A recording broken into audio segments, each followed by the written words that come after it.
Ladies and gentlemen, today we are going to continue our discussion regarding complete sentences. Let's go back over our notes that we have covered before and talk about the complete sentence requirements. We have 5 different requirements, as you already know, where you always check to see if we start with a capital letter. We denote that with a symbol of the capital. Note that we have end punctuation that makes a capital sentence, whether it's a period, question mark, or an exclamation mark. We need to have a subject, what we're talking about in the sentence, what the subject is doing, the verb, and then we go back and see if the subject and verb make sense, if they are conjugated correctly. Now, as like I said, a recap on a couple things in our sentence structure. The subject is a person, place, thing, quality, or idea that the sentence is about. Let's look at a few examples here. Jenna went for a walk. Well, Jenna is a person. The store was closed. Well, the store is a place, so the store qualifies as a subject. Balloons rose into the sky. A balloon is a thing. And notice, it's balloons, so it is things. And that's okay. It just makes the sentence plural, the balloons plural. Silence filled the streets. Silence is a quality. And peace was declared at midnight. Peace is an idea, maybe something we should be thinking about in this day and age. Action verbs are the next step. A verb is a word that shows the action of the subject of the sentence. A body action might be walking or running, jumping, playing, studying, while mind actions might be to think, want, and many other examples. As we already discussed in previous lessons, we have been using the pen strategy. We are going to determine what formula we need to use for the pen strategy, and we are going to look at the sentence and explore the words that fit the formula. So whether we need to find our subject and our verb, and whether we have multiple subjects and multiple verbs and prepositional phrases, and as well as auxiliary verbs and so forth, or what we call infinitives. We're going to note the words above the sentence, and then we're going to search and check afterwards. Okay, now let's go back to our simple sentence formulas. We know that the S stands for subject, and we know subjects are nouns, which we've already talked about. A person, place, thing, quality, or idea that is the sentence is about, and the verb, the action. So we previously talked about subject verb, or an SV sentence. That's a very simple sentence, but we identified and worked on that. And today we're going to actually move into subject verb sentences. As you can see, there's others in the formula that make up the simple sentence formula, such as 1 subject and 2 verbs. You might be exposed to that today. We talked about the infinitives. That might be a second verb or another action going on. And then there could be multiple people in a sentence that we're going to be dealing with today. Subject, subject, verb, verb.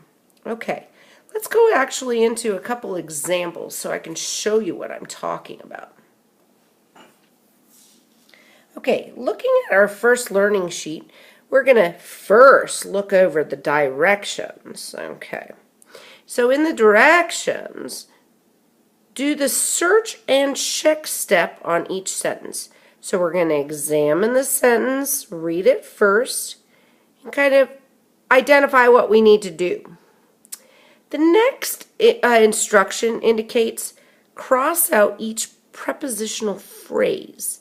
Now remember, prepositional phrases are the words or the addition to the sentence that come after the last verb. And the infinitive is that auxiliary verb or the addition to or other actions going on. Okay, and we're going to mark that with a P or an I. So we have preposition or infinitive. We're going to mark each verb with a V or an S and fix each sentence by adding a capital letter or an end punctuation at the end of each word. Okay? So let's look at that example. This said Pam and Dan moved to Texas. Well, the first thing they ask us to do is mark out the prepositional phrase that comes after the last verb. Well, moved is our verb. To Texas, to Arizona, to California, to another state, anything would have worked there as a preposition. So that's in addition to. So we're going to put a P there, and that makes sense. Moved, to move is the verb, and Pam and Dan are people. So they definitely qualify as the subject.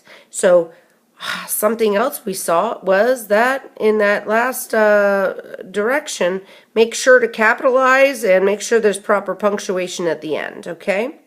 So we needed to capitalize Pam's name because that's the beginning of the sentence. But it's not only the beginning of the sentence, but it is a proper noun, and names always get capital letters. Okay, let's try a few on our own.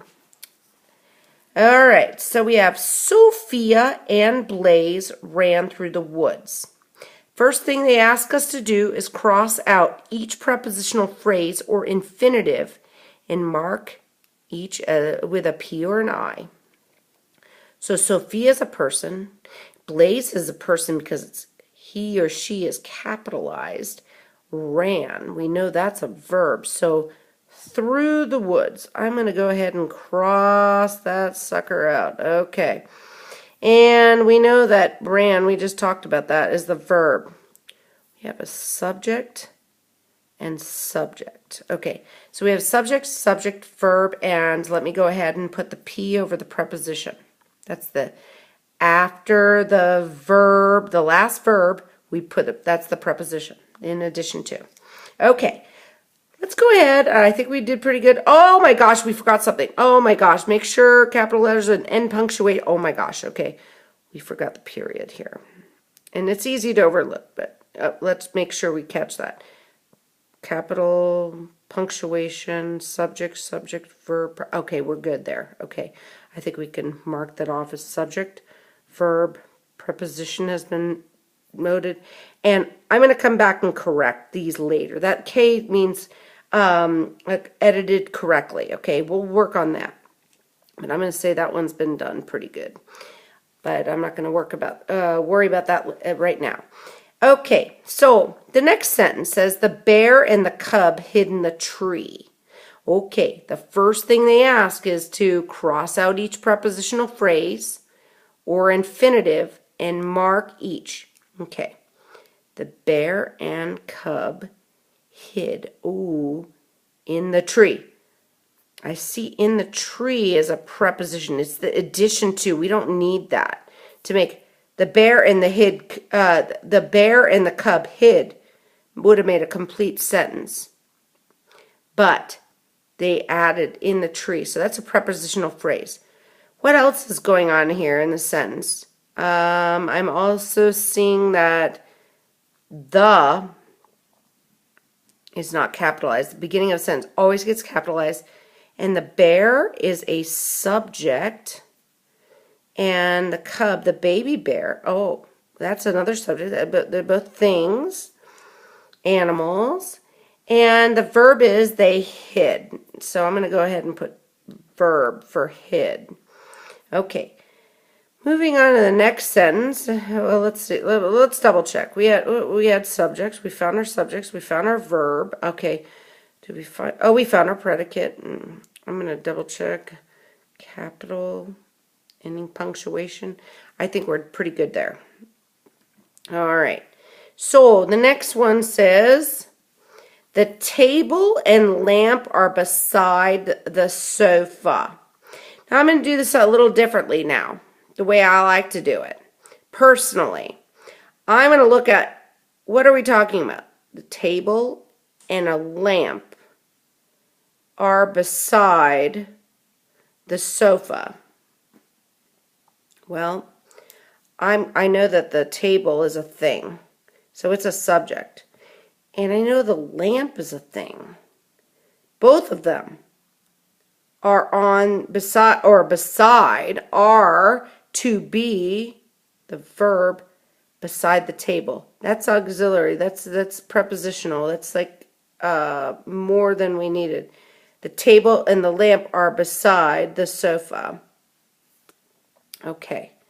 Now, let's go ahead and make sure we have everything. Did we check that we had capital letter? Yep, we're good here. Subject, subject, verb, and that goes ahead. And it goes with what we're doing. Subject, subject, verb. Oh, we needed a punctuation at the end. Okay, so let's add that. We'll put a period there. Okay. So we did the subject, verb, preposition. Yep, we're good there. And we've corrected the sentence because we've looked to make sure, make sure that we had everything taken care of. Okay. All right. Now we're going to look at this next sentence. Samuel and Manny hope to visit Tim soon. Okay. Well, the first thing we're going to do is look at that beginning sentence. I like going in order of operations here. I'm going to capitalize Samuel because it's not only the beginning of the sentence, but it is a subject. Samuel is a person. That's who we're talking about. Oh, and we have a second person. There's Manny. That's a second subject. So subject, subject. What do Samuel and Manny do? They hope. They hope. There's my verb. See how I kind of like identifying the subjects first and then the verb. But you know what? Look what we have here. To visit. Oh, man. Okay, visit is an action. You visit people. To visit is the non-conjugated format of a verb. So I'm going to go ahead, just because it's so cool, I'm going to go ahead and circle that and say that's the non-conjugated or the infinitive, according to these directions. That's an addition or an auxiliary. They're going to visit Tim. That goes with Tim soon. And the remainder would be the preposition. Ah, nice. Okay. Okay, so we have a lot of things going on. That we have subject, subject, verb. We have the infinitive, another verb that balances off the hope. To visit Tim soon. The preposition. Okay, so I'm going to go ahead and I've marked off subject, verb, preposition, and infinitive. And I'm thinking, I'm double checking, making sure everything's correct. Capital. All right. Everything seemed to work there. Okay. Now, let's go ahead and finish this off. Okay. The daffodils and tulips. What the heck are daffodils and tulips? They could be something bent under the snow's weight. Okay. The daffodil, it started with a capital. We need end punctuation. I'm going to put a period right there, so to make sure we get it. And I'm going to say daffodils. What the heck might daffodils be? Well, guess what? They're beautiful yellow flowers. And tulips come in various colors, but they are things as well. We're talking about nouns, daffodils and tulips. We're talking about flowers. Flowers are things. What do these things do? You don't even need to know what they are. What do they do? Yes, they bent. They bent. Bending, to bend, is a verb. And we know under the snow's weight is irrelevant then because it's just the prepositional phrase. It's the